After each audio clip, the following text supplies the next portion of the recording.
Baik, Assalamualaikum warahmatullahi wabarakatuh. Teman-teman, kita berjumpa kembali di podcast Bernalar, diskusi dengan Nalar. Kali ini dalam episode kali ini kita akan mengulas tentang peran dan posisi politik orang Jawa di tengah Pilkada Kaltara kali ini. Dan kita kali ini sudah bersama dengan salah satu politisi dari kalangan Jawa yang cukup eksis, malah melintang di perpolitikan Kalimantan Utara selama ini. Beliau adalah Pak Supaat. Pak, terima kasih Pak. Sebelumnya sudah mau berdiskusi dengan kami. Saya sedikit perkenalkan beliau. Beliau ini merupakan ketua DPW Nasdem Provinsi Kalimantan Utara ya. Sebelumnya itu mungkin sudah lama menjadi sekretaris ya, sekretaris umum. Bahkan ada istilah siapapun ketuanya, apapun makanannya teh botol susu. Tapi sebelum itu kita disclaimer dulu nih teman-temannya. Kita nggak bicara politik identitas ini, tapi kita justru bicara etnis kultural sebagai satu hasanah politik yang mewarnai perpolitikan kita Pak ya. Tapi sebelum sampai di situ kita mau ngurusin soal Nasdem nih. Nah, tadi Pak sudah menyinggung soal sekretaris umum itu yang di situ Nasdem. Tapi pada akhirnya Bapak diamanahkan oleh DPP Pak ya, menjadi ketua. Setelah mungkin sudah beberapa kali jadi ketua, mulai Pak Yusuf ya. Pak Yusuf SK, almarhum Pak Iranto Pak. Cepat bukan. Arkanata Mas Arkanata Akram yang menjadi ketua DPP Nasdem. Setelah itu Pak Hafid terakhir Pak ya. Pada akhirnya Pak Supaat sendiri Pak yang akhirnya diamanahkan untuk menjadi ketua DPP Nasdem. Apa Pak? Bisa dijelaskan dulu Pak, bagaimana cerita evolusi sampai sini? Jadi begini, pada bulan September, di bulan September itu kan, September Agustus tanggal 27 sampai 29 itu adalah masa pendaftaran bakal calon gubernur dan wakil gubernur Provinsi Kalimantan Utara, di mana beliau awalnya dalam kondisi baik-baik saja, artinya secara fisik beliau masih sehat pada saat menjelang pendaftaran Pak Haji Hafid Ayat dari TNI. Ternyata menjelang satu hari sebelum pendaftaran beliau ngedrop karena memang beliau mempunyai riwayat kesehatan yang kurang baik, apalagi usia beliau sudah hampir 8 tahun jadi tahanan. Sementara DPP itu mewajibkan ketua dan sekretaris itu harus hadir di KPU, tidak boleh diwakilkan. Sehingga untuk mengantisipasi semua, akhirnya DPP mengambil langkah untuk mengganti ketua DPP dikarenakan beliau kurang sehat. Sehingga saya selaku kader yang saat ini paling senior di DPP Partai Nasdem, Pak Surya Paloh, memerintahkan saya untuk mengganti Ayanda Haji Abdul Hafid Ahmad itu untuk menjadi ketua DPW sekaligus mendaftarkan bakal calon kita, yaitu Bapak Jainal Tingkong Alam. Itu sehingga terjadi pergantian. Awalnya tidak ada niat ataupun sedikit pun dari partai Nasdem khususnya di DPP-nya ada pergantian. Tapi karena ini sifatnya darurat dan harus dilaksanakan sehingga terjadi pergantian. Artinya ini proses yang memang alamiah lah. Tidak ada dinamika seperti apa? Tidak ada. Di Nasdem itu tidak pernah ada dinamika atau hal-hal yang negatif, karena semua keputusan itu baik itu struktur di DPW maupun struktur di DPW itu kewenangannya untuk mengganti adalah DPW. DPW sifatnya hanya bentuk rekomendasi dan usulan. Iya Pak, ada momen menarik pada saat rapat konsolidasi ya Pak ya, Partai Nasdem di Karangasem beberapa waktu yang lalu, yang hari itu dihadiri juga dengan Pak Renal dengan Pak Ibu Ala. Waktu itu saya turut hadir meliput kegiatan itu, dan ada satu, setelah itu kalau nggak salah di sesi wawancara ada satu bahasa Bapak yang menarik Pak, yang masih saya ingat, bahwasannya selama Nasdem berdiri di Kaltara itu kan ya mungkin memang belum rezekinya ya Pak, selalu kalah gitu ya. Di periode pilkada pertama Kaltara ada Pak Yusuf SK waktu itu sebagai kader ya, maju, akhirnya kemudian kalah dengan Pak Irianto. Kemudian Pak Irianto juga kemudian yang akhirnya menjadi kader, setelah terpilih jadi kader, kemudian kalah lagi di pilkada 2020 Pak. Nah kemudian hari ini Nasdem memutuskan untuk mendukung Pak Zainal Paliwang untuk memenangkan pilkada kali ini. Tapi ada jaminan atau strategi nggak Pak yang bisa diberikan Nasdem kepada Pak Zainal Paliwang? Di konsolidasi itu, Partai Nasdem itu mengundang seluruh pengurus DPD, kemudian anggota DPRD Kabupaten Kota. Karena namanya konsolidasi tentu mempunyai target untuk di pilkada itu ya kita menang 100%, karena pilkada ini kan tidak hanya diikuti oleh calon gubernur dan wakil gubernur, tetapi juga diikuti oleh calon bupati dan wakil bupati serta satu calon wali kota dan wakil wali kota. Karena kita sudah komit, artinya apa? Bahwa Partai Nasdem itu harus punya integritas. Integritas itu adalah ucapan dan perbuatannya itu harus sama. Itulah integritas yang kita miliki. Sehingga semua kader di tingkat DPD maupun DPW, baik itu sebagai satu partai maupun sebagai anggota DPD, itu bertanda tangan fakta integritas. Fakta integritas bahwa kita ini punya kesepakatan yang sama, karena kita tidak mempunyai rumah politik yang sama. Fakta integritas itu tanpa kecuali. Bahkan yang DPW itu saya mewakili tanda tangan fakta integritas itu. Ini sebagai bentuk suri kalau ada ketua DPW-nya saja bertanda tangan di awal, nah, apalagi kader-kader yang ada di struktur DPD maupun anggota DPD. Apa itu fakta integritas? Salah satunya adalah memberi sanksi tegas kepada kader maupun anggota DPRD yang akan selingkuh politik, mendukung Main dua kaki gitu ya. main dua kaki atau tiga kaki. Yang penting saya mengatakan itu adalah bentuk perselingkuhan. Bentuk perselingkuhan itu bukan hanya dilarang oleh agama, dia larang juga oleh dan perselingkuhan itu macam-macam modelnya. Nah ini yang kita tegaskan, sehingga kader-kader Partai Nasdem itu mempunyai sumpah dan fakta integritas yang ditandatangani. Kalau ada alat bukti yang sekiranya dia berselingkuh, untuk kader pengurus DPD langsung kita ganti. Artinya kalau apalagi kalau bisa jangan gitu langsung tag nih Pak, langsung PAW. Asal ada buktinya langsung PAW. Itu adalah membuktikan bahwa Partai Nasdem dibuktikan dengan fakta integritas dan akan ditindaklanjuti oleh kalimat dan perbuatan yang harus sama. Pak, kita masuk ke soal orang Jawa dan politik. Ya.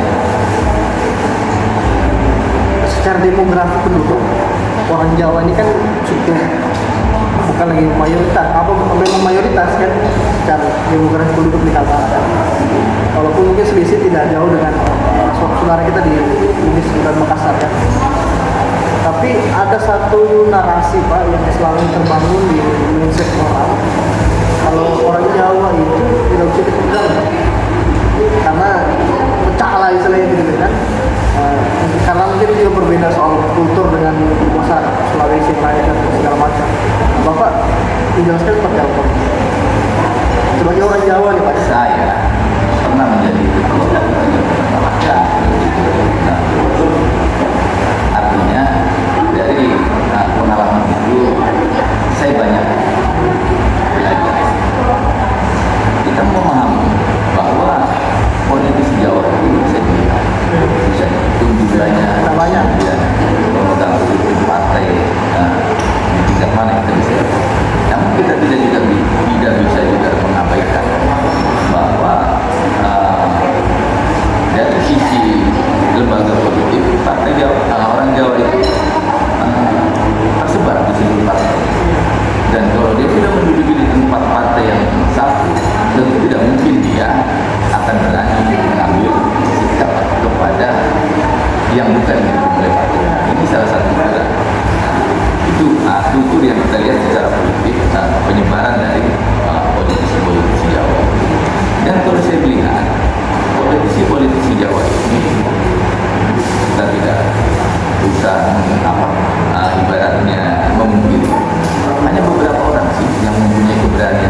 tahun 2014 ke sini itu sudah berubah. Bahkan saya melihat ada satu gaya politik, bukan hanya di Jawa, bukan hanya di teman-teman yang lain, berlakunya. Kalaupun ada oknum, misalnya ada oknum dari kelompok Jawa atau suku lain, itu tidak semuanya seperti itu. Jadi saya juga bukan membantah pernyataan itu, tetapi saya mengklarifikasi bahwa politisi Jawa yang bergerak di politik itu tersebar di seluruh partai. Sehingga ini juga memungkinkan orang Jawa itu kesulitannya kurang. Kemudian politik kita itu sangat pragmatis, terutama di event film ya. Event film itu sangat pragmatis. Bahkan saya menunjukkan di pileg tahun 2019 2024 itu adalah demokrasi yang sangat vital, demokrasi yang tidak lagi melihat kapasitas, kemampuan dan lain sebagainya. Kita maklumi itu bukan semata-mata mungkin masyarakat, tapi juga mungkin itu adalah bentuk evaluasi dari masyarakat sehingga mereka melakukan hal itu. Kemudian kadang-kadang kita politisi ini datang ke konstituen, datang ke masyarakat yang mendukung dia itu 5 tahun sekali. Itu juga mungkin menjadi salah satu faktor daripada politik pragmatis tadi. Mungkin masyarakat kecewa lah Pak. Ya. Kemudian yang kedua, kemungkinan juga kita gagal sebagai politisi, baik itu yang terpilih atau tidak terpilih, untuk memberikan kepercayaan kepada masyarakat, sehingga pragmatisme dari demokrasi kita itu akhirnya ditenggelamkan politik yang berbeda. Itu salah satu. Kemudian kalau kita lihat suku ya, kemarin kita bicara ini tidak boleh berdasarkan perasaan, tidak boleh berdasarkan asumsi, tapi kita harus menyambungkan antara saintifik dalam hal ini adalah survei yang kita gunakan, kemudian kejadian di lapangan. Mohon maaf, ini harus saya ungkap. Suku Jawa itu sesuai dengan hasil survei yang kami miliki, 55% itu memilih pasangan baru. Ini survei Pak Jainal Aliron dan Bung Ala. Kemudian 55%. Kemudian pasangan nomor 3 sebagai hanya 3%. Kemudian pasangan nomor 1 itu hanya 5,3%. Itu survei apa Pak? Survei Brand Politik. Kemudian ada juga survei dari SMRC, Saiful Mujani Research and. Tapi memang nggak dipublish keluar. Kita tidak publish, tapi saya konsumsi internal. Itu kita lakukan. Ternyata pendapat sebagian orang atau orang-orang tertentu mengatakan bahwa orang Jawa tidak bisa dipegang, terbantah oleh saintifik ilmu survei. Itu terbantah. Akhir apa akhirnya? Saya tidak perlu lagi menjelaskan banyak kepada survei, dan ada dokumentasinya sama saya karena kita yang melaksanakan survei. Itu menarik itu teman-teman. Nah, kemudian Pak, pertanyaannya, kami menyaksikan ini Pak, di kampanye Pak Zainal Paliwang dan Pak Pengala sebagai orang Jawa. Kita melihat Bapak inilah ya memobilisasi, mengkomandoi komunitas Jawa di barisannya Pak Zainal. Gini deh. Nah, itu seperti apa? Jadi gini, ada dua hal yang harus dipahami oleh masyarakat. Saya tidak membawa diri saya sebagai politisi yang memobilisasi orang Jawa untuk ke Pak Jainal secara identitas, tapi saya harus dilihat sebagai ketua partai. Jadi lihat diri saya ada dua sisi, sebagai ketua partai dan sebagai politisi Jawa. Kalau dikatakan saya penggerak wajib hukumnya, wajib. Nah, sekarang saya jelaskan, dalam partai-partai yang mengusung Pak Jainal,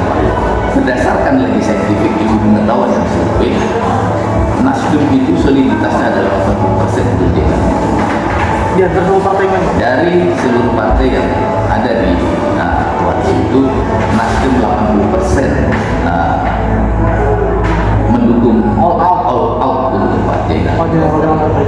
Terlepas itu semua, tentu orang tidak melihat saya sebagai ketua partai atau sebagai anggota DPRD. Tentu orang melihat saya juga boleh dari sisi saya sebagai orang Jawa yang memang sudah cukup banyak mulai tahun 2004 sampai sekarang itu saya sebagai politisi yang ibaratnya mohon maaf, selama saya jadi anggota DPRD itu tidak membangun sekat bahwa saya kelompok manapun, saya terbuka, egaliter, siapapun yang mau berdiskusi sama saya, siapapun yang mau bertemu dengan saya, pasti saya layani. Nah, kenapa kemudian saya secara pribadi dan saya sebagai ketua partai harus mendukung Pak Jainan?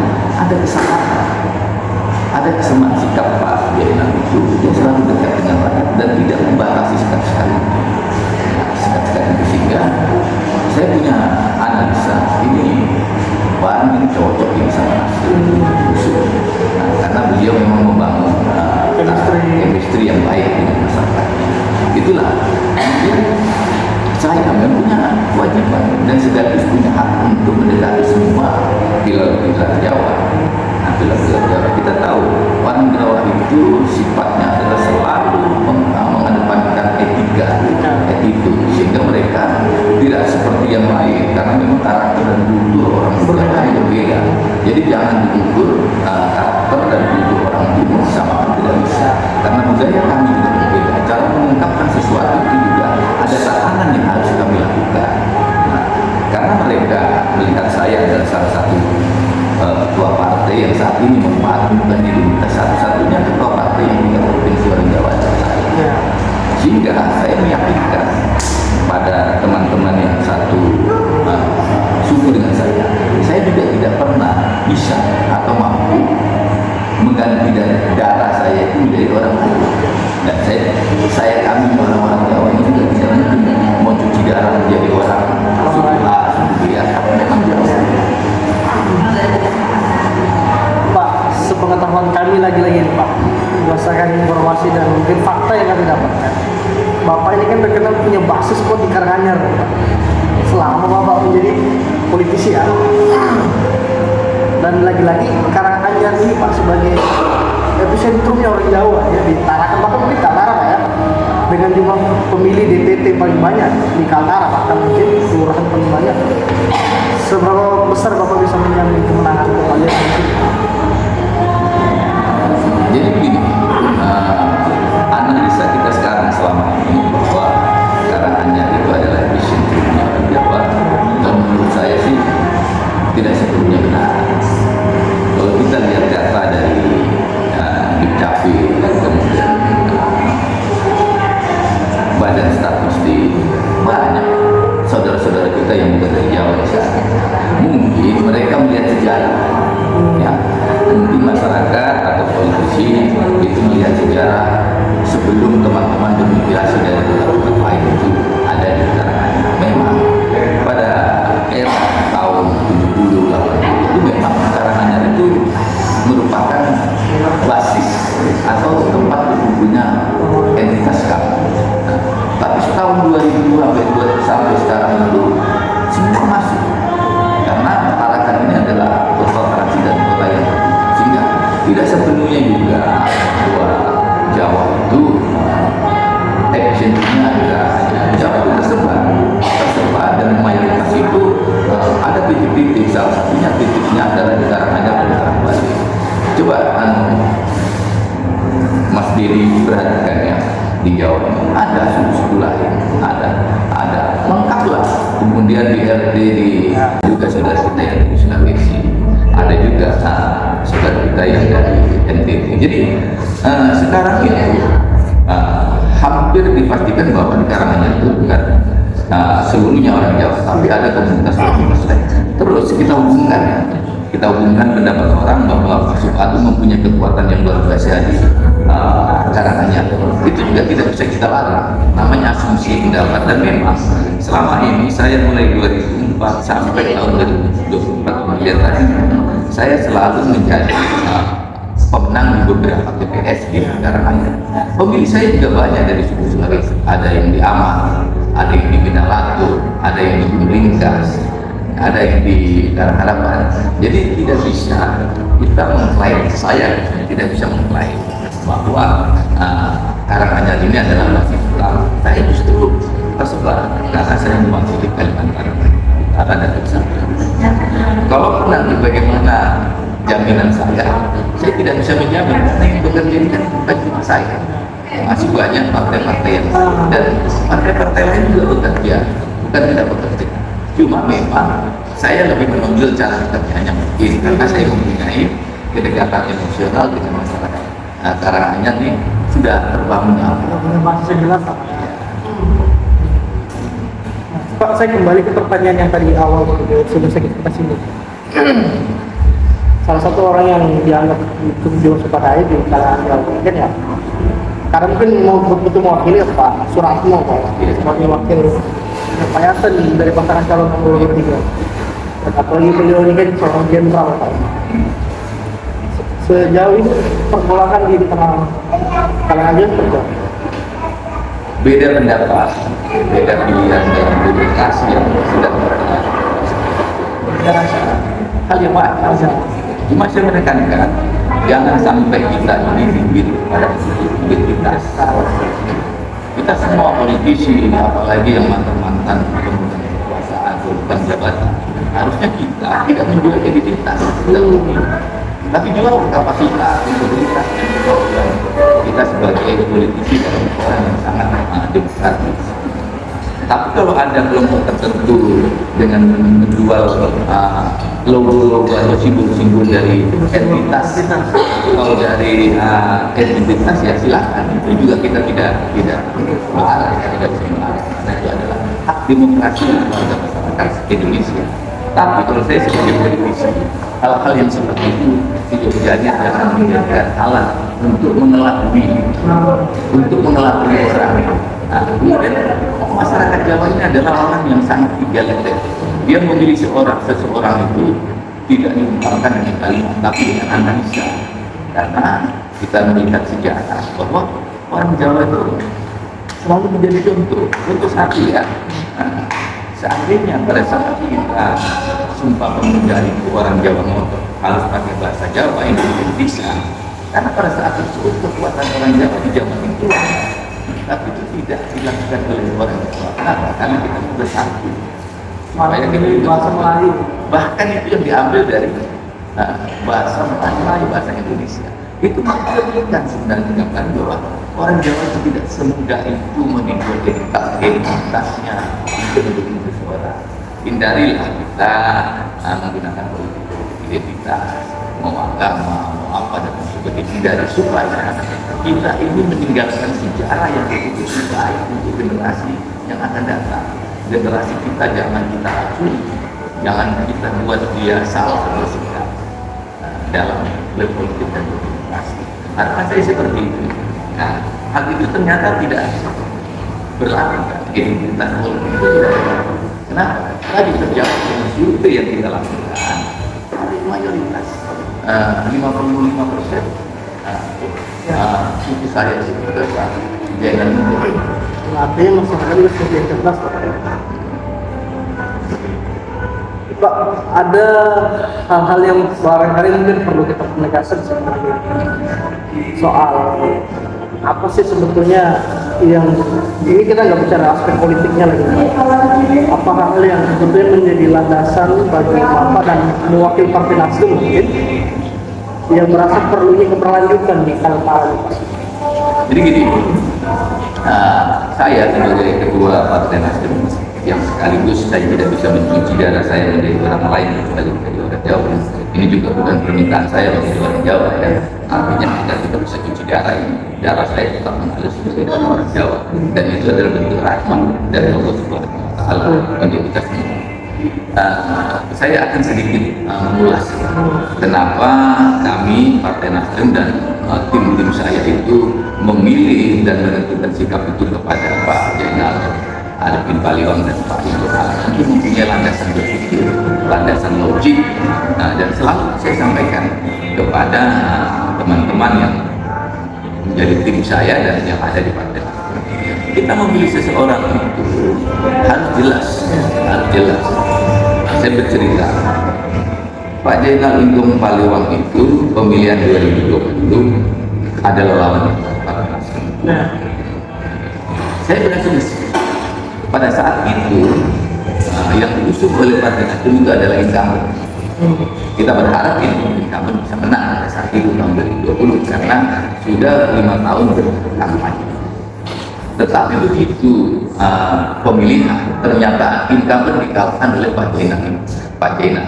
Saya mengambil kesimpulan sehingga saya harus membawa gerbong saya baik secara partai maupun konstituen saya yang tidak ada di saya bawa ke Pak Zainal. Kenapa? Pada saat Nasdem mengusung incumbent saja dikalahkan oleh Pak Zainal Inggung.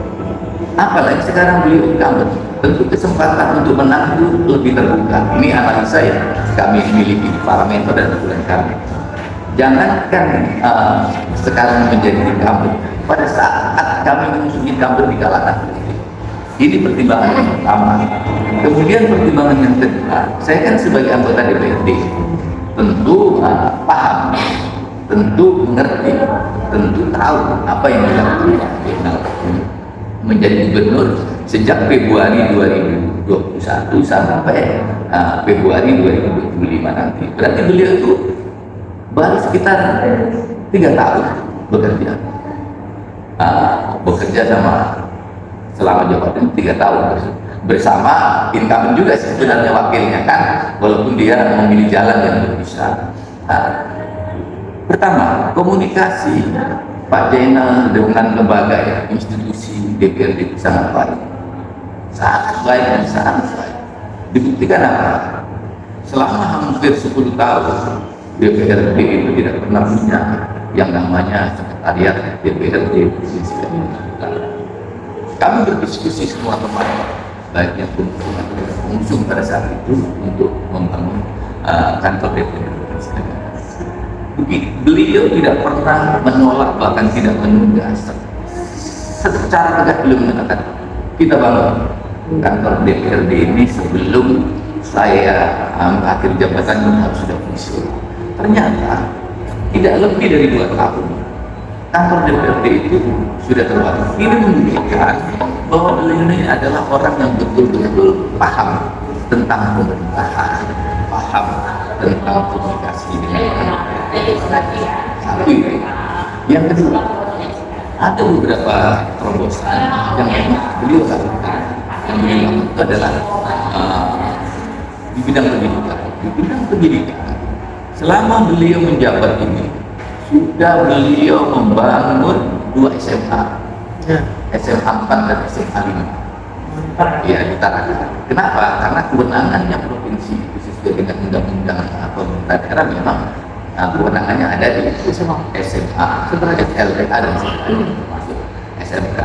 Itu membuktikan beliau ini betul-betul menjalankan amanah undang-undang Sipnas. Kemudian di APBD selama tahun 2021 itu beliau memprioritaskan 3 hal. Pertama yang dilakukan adalah pendidikan, kesehatan, dan infrastruktur. Infrastruktur ini dalam arti luas. Saya harus membaca hal yang seperti ini. Itu dari sisi pekerjaan-pekerjaan yang dilakukan. Sementara pada momen itu 2020-2021 dalam kondisi COVID, sehingga kami pada saat tahun 2021 itu mengadakan reposisi anggaran. Sebagian besar anggaran itu kita geser, kita gunakan untuk penanganan COVID. Itu adalah perintah undang-undang yang harus kita laksanakan. Poin-poin inilah yang menjadi keyakinan Partai Nasdem, kemudian saya sebagai politisi di Jawa untuk mendukung beliau sepenuh hati dan kami lakukan itu terus menerus. Tapi kan kritikan juga banyak datang ke beliau. Kalau masalah kritik kemudian tidak cocok, tidak senang itu relatif dan kita harus bisa memahami. Tidak mungkin seorang pemimpin itu bisa memuaskan semua masyarakat atau kelompok-kelompok yang kritik itu. Ya wajar. Justru kalau tidak ada kritikan itu, justru menjadi tanda tanya. Seorang Jokowi yang kita anggap bagus bekerja saja dapat kritikan, apalagi seorang Pak Zainal Paliwang. Ya wajar, kritik, membangun dan sebagainya itu biasa dalam demokrasi dan itu tidak dilarang secara etika masyarakat maupun etika sosial dan etika undang-undang. Nah, tapi soal kritik saya ingin mempertegas Pak soal tadi sebelum itu saya mau mulai sering Bapak sampaikan bahwasanya Pak Jenal ini salah satu alasan Bapak Nasdem mendukung Pak Jenal adalah karena Pak Jenal berhasil mengalahkan kampung waktu itu Pak Wiranto. Tapi kan orangnya bilang ya harus dilihat juga dong jasanya Pak Jansen di situ. Nah, itu bagaimana? Nah, ini saya cerita kembali. Saya sebelum partai memutuskan untuk mengusung Pak Jenderal Pintung, kita bertanya kepada Pak Jenderal Paliwang yang pada saat itu belum cuti, apa pertimbangan dan alasan Pak Jenderal Paliwang itu tidak berpasangan kembali dengan Pak Jansen. Ya, peran keduanya itu memang ada, tapi kan di dalam undang-undang jelas siapa yang berperan utama di dalam suatu pemerintahan itu memang gubernur. Nah, saya bertanyakan apa alasannya Pak Gub tidak menggandeng dengan Pak Jansen. Beliau mengatakan, saya bersumpah Pak Supar bahwa saya tidak pernah mau berpisah dengan Pak Jansen. 3 kali saya ketemu sama beliau, 3 kali. Nah, ini saya klarifikasi dengan gubernur juga, karena gubernur kan seorang politisi juga. Saya klarifikasi. Jadi ada 3 kali memang beliau itu mengajak Pak Jansen untuk bersama-sama. Terakhir itu diminta satu kepastian dan ketegasan oleh Pak Jenderal kepada Pak Jansen. Nah, sebenarnya beliau ini tidak pecah, tapi karena apa? Tidak berpisah ya. Kenapa? Pak Jansen ini adalah seorang ketua partai. Dia juga seorang ketua partai Demokrat di DPP. Beliau dapat perintah dari DPP bahwa harus maju menjadi gubernur. Itu yang disampaikan oleh Pak Jansen kepada Pak Gubernur. Sehingga kalau sudah terkunci begitu, tidak mungkin kan Pak Gubernur dalam hal Pak Jenderal Paliwang harus memaksakan Pak Jansen, karena dia sudah ditugaskan oleh partainya untuk menjadi calon gubernur. Kalau saya, hal ini sudah tepat. Berarti Pak Jansen secara politisi, secara partai mempunyai profesionalisme, dia harus patuh kepada partai. Saya yang jauh pengalaman politiknya dari Pak Jansen harus patuh, apalagi seorang Pak Jansen tentu dia harus patuh dengan partai. Itulah alasannya kenapa Pak Jenderal tidak berpasangan dengan Pak Jansen, karena memang Pak Jansen diperintah partai. Itu yang disampaikan oleh Pak Gubernur Jenderal Paliwang pada saat saya, sehingga kami berkeputusanlah salah satunya. Nah, ternyata ada alasan yang membuat beliau tidak berpasangan. Tadi yang poin kedua apa itu? Nah, poin keduanya, ya kan? Poin keduanya, kami di tim pemenangan siang ini, Pak Gubernur dan Pak Intung itu selalu menyampaikan kita harus berpolitik yang punya integritas. Kita jangan menyebarkan hoax, kita jangan menyerang pasangan lain, tidak boleh menjelek-jelekkan pasangan lain. Begitu juga semua tim akhirnya kita seragam gerakan. Kami tidak mau ada tim atau oknum tim yang menyerang, membawa kita tanpa ada data yang dia pegang. Kemudian kita juga tidak menjelekkan pasangan yang lainnya. Sehingga kami fokus satu tujuannya menang di tanggal 27 November nanti. Jadi kami dalam berkampanye selalu diberikan teladan, diberikan ingatan oleh Pak Gubernur, Pak Jenderal Paliwang dan Pak Impeng untuk tidak mendiskreditkan, menyerang dan lain sebagainya. Hormati beliau sebagai salah satu tokoh-tokoh yang baik di Kaltara, tokoh-tokoh yang baik yang dimiliki oleh Provinsi Kalimantan Utara. Kalau masalah nanti itu adalah takdir Tuhan, siapa yang akan diutus atau ditentukan oleh Tuhan untuk menjadi gubernur Kalimantan Utara. Tapi kami punya kewajiban untuk berjuang mencapai tanggal 27 itu sinkron antara suara bumi dengan suara langit itu sinkron. Ya, seperti itu. Jadi kekuatan langit dengan kekuatan bumi mau kami sandingkan ini di tanggal 27 November. Teman-teman, itu dari diskusi kita banyak fakta-fakta menarik yang baru kita dapatkan tadi. Pak, sebelumnya terima kasih banyak sudah mau berdiskusi dengan kami, Pak. Semoga ini bisa menjadi satu bahan edukasi dan informasi yang bermanfaat kepada masyarakat untuk lebih melek terhadap apa yang akan diputuskan pada saat mencoblos nanti. Sekali lagi Pak, terima kasih banyak Pak. Masih